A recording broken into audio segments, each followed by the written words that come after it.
I mean, like, we can stay on you. Your dad can stay on you. You have like one of the best parents I've ever seen in my life. I agree. And they don't deserve this, and you're killing them. Whoo, guys, this courtroom hearing gets intense fast when a defendant admits he lied, skipped drug testing, and secretly relapsed after months of progress in recovery court. The tension explodes as the judge confronts him about fake screenshots, broken trust, and a pattern of dishonesty that leaves everyone stunned. You do not want to miss how heated this courtroom showdown gets. Subscribe to Daily Courtroom Drama for daily uploads. Now let's jump into it. November 16th and November 18th, how do you plead? Guilty. To the allegation you failed to submit to a PBT on November 16th, how do you plead? Guilty. To the allegation you failed to appear for group therapy at the Guidance Center the week of 11/11, how do you plead? Guilty. And the allegation you failed to test as directed on 11/19, how do you plead? Guilty. Matt, can you scoot over? Yes. All right. I just want to be able to see you, Dad, while we talk about this. All right, I'm going to accept the pleas as knowing and voluntarily given.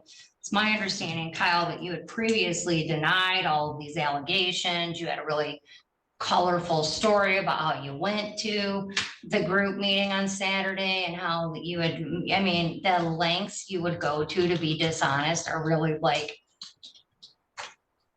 they're pretty extreme.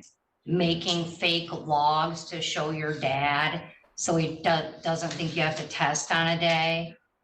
And I mean, it's just very extreme. What's going on? I've always sort of had an issue with being dishonest. And when I get into that fight or flight, I guess that's the first thing that I tend to run to. Yeah, but you're bad at it. Oh, that's gotta sting. Realizing you're a pathological liar, then the judge telling you you're bad at it. Oh my goodness, it's gotta be a terrible place to be at. I wonder what they can do to help him, but he's also gotta suffer the consequences. Terrible at it. I mean, you trick him for a little while. Mr. Keys is no dummy, No. right? And I think your dad loves you. And I know your dad's been through a lot with you. And he wants to see the best in you. So he believes it. But Matt's gonna figure it out. And then you're gonna get called out again. And you're just making it worse. How many days did you drink? Just the one night. Friday night, Saturday, early Saturday morning, just that one day. Where'd you do it? No. Would you stop on your way home from work? Yeah. What'd you get? I got a pint. Of? Vodka. And then you went home, go in your room. Where was your mom and your dad?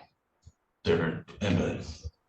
So you go in your room, do you just drink this pint of vodka straight? Basically. What time at night did you go into the store? It was probably like 11:45-ish. What are some things you could have done? Could have talked to my father, who was awake probably during that time. Could have called Patrick. He would have answered. Could have called Jermaine. He would have answered. They'd have answered your call at 11:45. I know Patrick would have. And I have other people that I could have called too. You've been going to these meetings, you've been making some relationships. It's like the level of self-sabotage here today between you and Dewan. It's like, I'm just completely flabbergasted with it. I can't even yell at you. I'm just so utterly progress. And now you have to start all over again. Do you even want this? Do you want this? Yeah. Because we've got 3 inpatients, right? 2. In your life? Oh, yeah. 3. Yeah. 3, but 2 in the last year.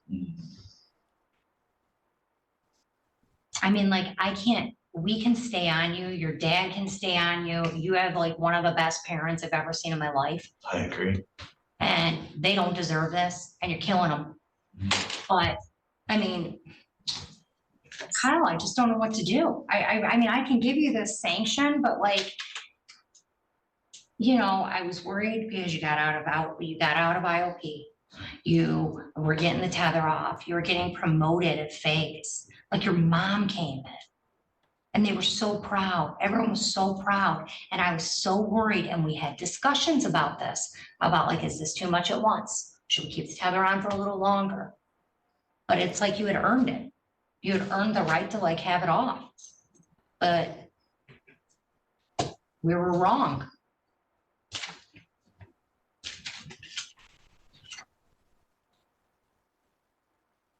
And it's like, I can't have Matt call your dad every day to find out if you're lying. I understand that. I mean, like, we shouldn't have to. I mean, we had a meeting and when we find out about this, I said, you call dad?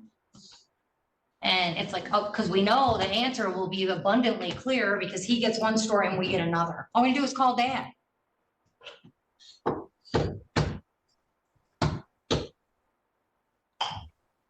You're doing 2 days in jail. Matt's agreed to allow you to turn yourself in Sunday at what? 8 o'clock.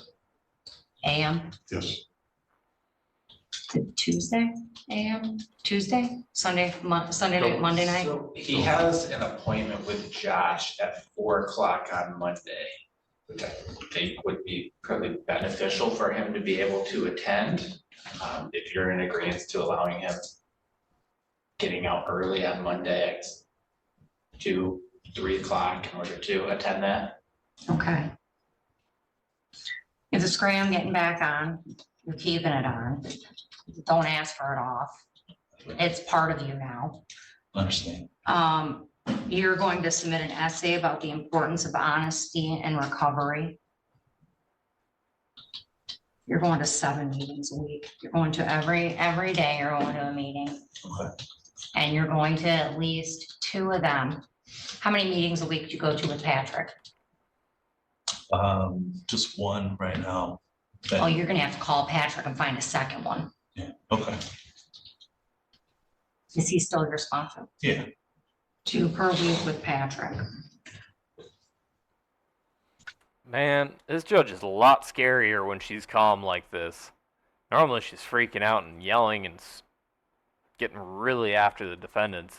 I haven't seen her calm like this yet.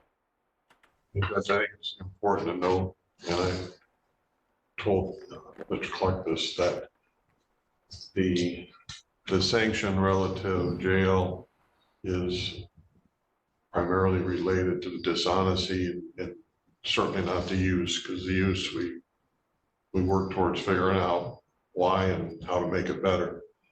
But that the jail has to do with the dishonesty. It does. I think he understands that. And I mean, just the extent of the dishonesty. I mean, like, I don't even know how you created those fake screenshots for your dad. I mean, like that, the amount of effort, if you put, Kyle, if you put the amount of effort into your recovery, the way you do to lie, when it comes time to lie, like, you'd be doing great. Because I don't even know how you did that. And if you would say, you know what, when you think about stopping at the liquor store, knowing how much damage it's going to do to your recovery, to your family, to you, you know, you're starting to look so much better and healthier. You know, you're working again, like you have all of these things going right. And it's on you. I mean, and you have to, you got to own some of this. And Mr. Fanto's right, like the goal is recovery, right? But like, we can't want this for you more than you want. You have to do the work and you have to make, there are times when you have to make decisions. And before you go to the liquor store, you at least deserve, or you deserve it. The people that you love deserve it. You should at least call Patrick, call your sponsor and see if he can talk you out of it. And I know the reason you're not calling him is because you don't want to be talked out of it, right? I mean, you knew there were choices, but you got to do it. I think part of it was shame too. I know, but everybody has urges in the program. And if you would have just called Patrick, he might have been able to talk you out of it. Or at least made you think a little longer. And maybe you'd have said, you know, I'm just gonna drive home. And if you would have called him or anyone and said, I'm sitting in the parking lot of a liquor store and thinking about going in.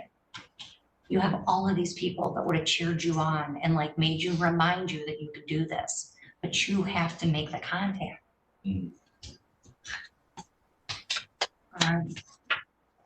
Thank you. Yeah. Oh, goodness, man. That one was definitely a little depressing. Hope that that guy can find the recovery that he needs so he can repair the damage he's caused with his family. If you like to see drama like this, make sure to like and subscribe to Daily Courtroom Drama, where we upload twice a day, and I'll see you on the next one.